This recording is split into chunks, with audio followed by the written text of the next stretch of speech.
So, Far Cry 6 has just been revealed, and it looks really, really interesting. The CGI gameplay trailer that you're watching here, it is of such high quality that you would probably mistake it for a new TV show or a film if you didn't know it was for Far Cry 6. But the game was just announced by Ubisoft at their Forward event, and we got some great gameplay details, some story information, some snippets of info on this new game, and we're going to go through those right now here in this video.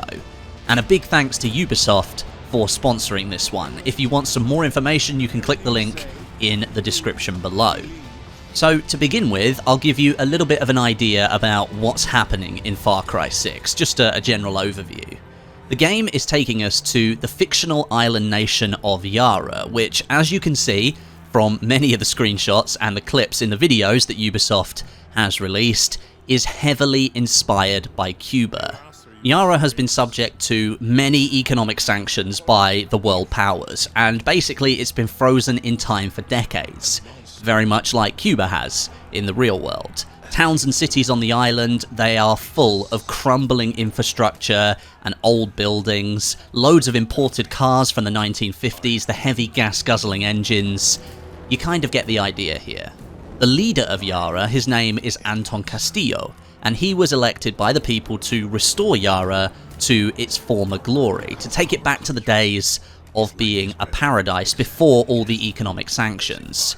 But his attempts have largely failed.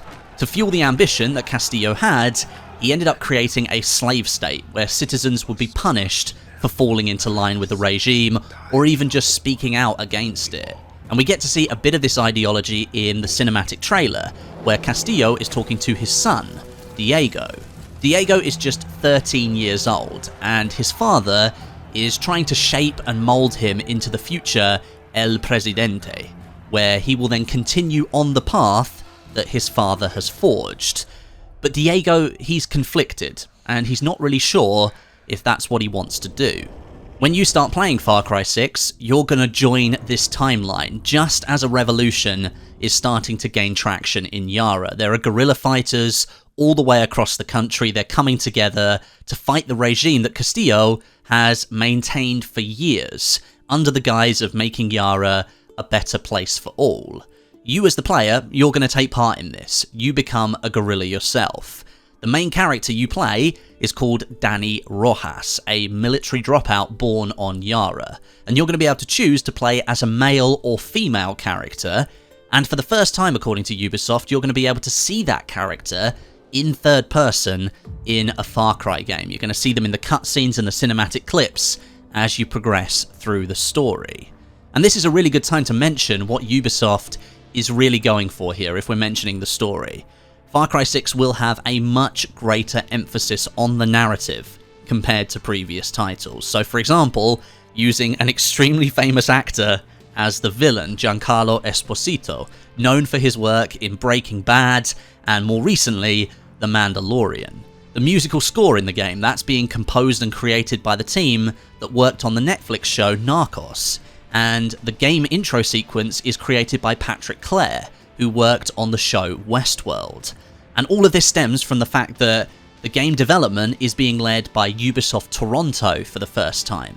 The team wanted to heighten the importance of the story, and so they've basically taken production to blockbuster levels with some really big names here in Far Cry 6.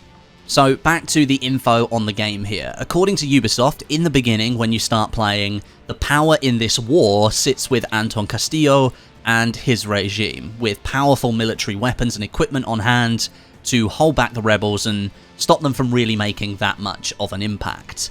But the guerrilla fighters, they are very resourceful, and due to the economic sanctions placed on the island of Yara, they have to get creative with the weapons and the equipments they use. And there are plenty that you'll be using that you didn't think were possible. We know that Far Cry games are full of weapons anyway, but it seems like Ubisoft are going a bit further with this rendition. Some of the screenshots here, they give you an idea of what you can expect. We've got some sort of submachine gun fashioned out of an old pair of bike handlebars. You can kind of see the speedometer on the front there, and it's fitted with this massive drum magazine underneath. I would expect to come across a lot more weird and wonderful weapons, but it's not clear at the moment if you'll be able to create those weapons yourself or if they're simply in the game world ready for you to find. Included on one of the promotional images for the game, you can see this makeshift weapon that's made to fire CDs at your enemy. That's kind of the theme that you're going to see through this game, a scavenger-type mentality towards weapons and equipment. There will also be more recognisable weapons in the game, of course, most likely in the hands of Castillo's men and women, and those will be found all over the map, and there will be vehicles available for you as well. And speaking of the map, according to Ubisoft, the whole island of Yara is open for exploration and capture.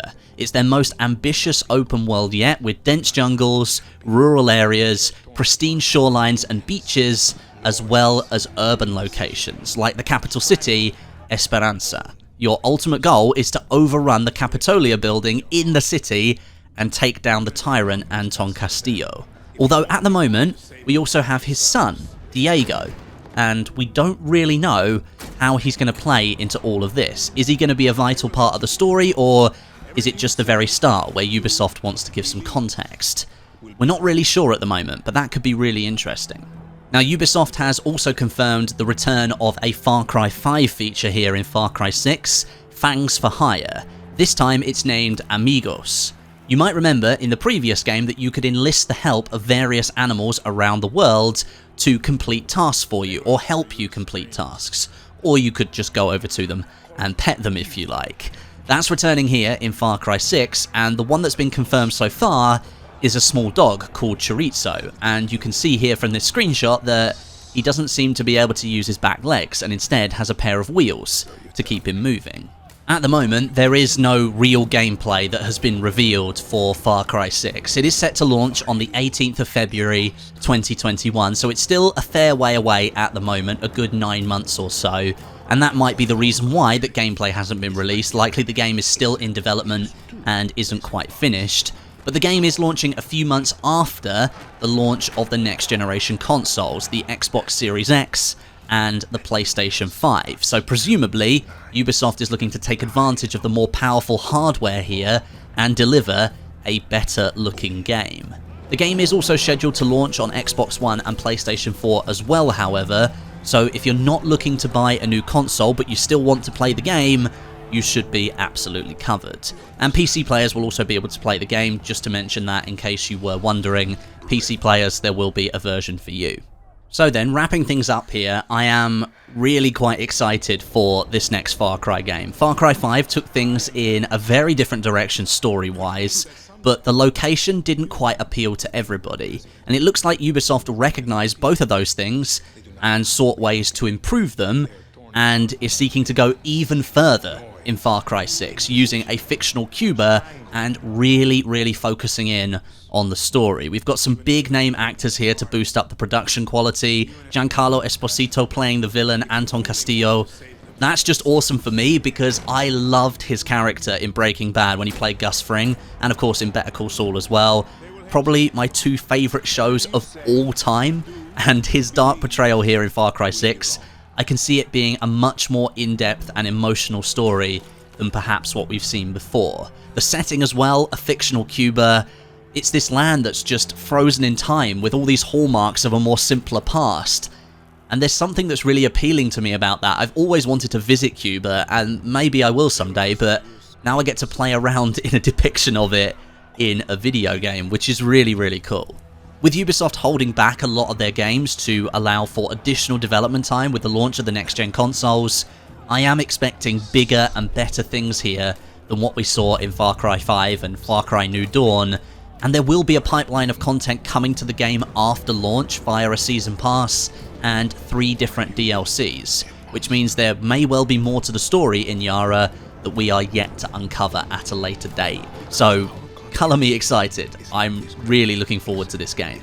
Let me know your thoughts down below in the comments section. Tell me if you're interested in the game like I am, and if you enjoyed the video, make sure you leave a like as well. It's always appreciated.